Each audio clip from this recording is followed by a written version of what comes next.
You know how some couples grow closer by doing healthy things together, like meal prepping, jogging at sunrise, or pretending to enjoy green juice. Yeah, my husband and I bond by playing a daily game called What Will Absolutely Destroy His Stomach Today. It started innocently. It always does. One random Tuesday, my husband, for 0M, professional chaos generator, announced he was going to reset his gut. Now, this is the same man who once air-fried ice cream just to see what happens, and believes that drinking kombucha after eating an entire pizza is balance. So when he started casually dropping phrases like microbiome diversity and inflammatory triggers, I knew we were entering dangerous territory. Day 1, he commits hardcore. Breakfast, steamed kale. Lunch, plain quinoa. Dinner, something beige and emotionally exhausting that he swore was lentils but looked like drywall paste. He kept saying things like,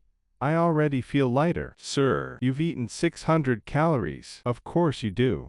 Day 2, he escalates. Now we've added fermented foods. Sauerkraut. Kimchi. Something in a jar that hissed when opened like it had a warning label in another language. And then the chia pudding. Let me be clear, no adult man should consume that many chia seeds at once. That is not food. That is a hydration trap. He made a bowl the size of a mixing basin, and proudly said, this will regulate everything. It regulated something, all right, just not in the direction he expected. Day 3 is where the universe intervened. We're in bed. It's quiet, peaceful. I'm about to fall asleep when he suddenly sits upright and whispers, babe, something is reorganizing in there. I ask, like digestion? He pauses. No, like construction. Before I can respond, it happens. A sound emerges that I can only describe as layered. Not a fart, a performance. It had structure, intent, a beginning, middle, and what I can only call a tragic ending. The dog froze. I froze.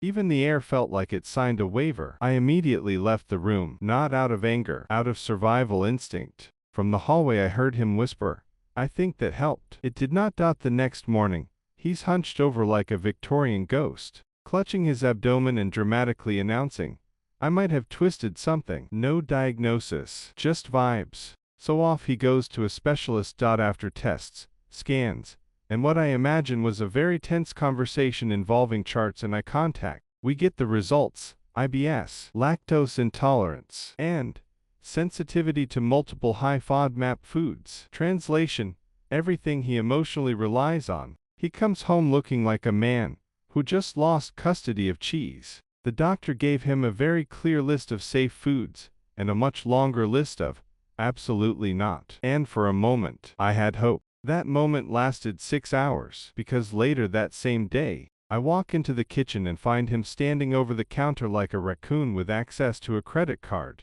What's he eating? An entire container of hummus, half a cantaloupe, roasted cauliflower, all at once. I ask, are those on your safe list? He says, confidently, individually. Yes, that was his logic. Individually. That night we paid the price. He became a walking cautionary tale. The sounds coming from him were so aggressive, I genuinely checked outside for thunder. The windows were closed. The storm was inside. At one point, the dog climbed onto me and refused to make eye contact with him. Just silent judgment. And then, the midnight dairy incident. At this point, I had removed all obvious dairy from the house. Milk, gone. Cheese, gone. Yogurt, gone. Or so I thought. At 2:17 a.m., I hear rustling. I go to the kitchen and there he is, standing in the dim fridge light like a gremlin, holding a hidden stash of cottage cheese in one hand, and a spoon in the other. Not just eating it, committing to it.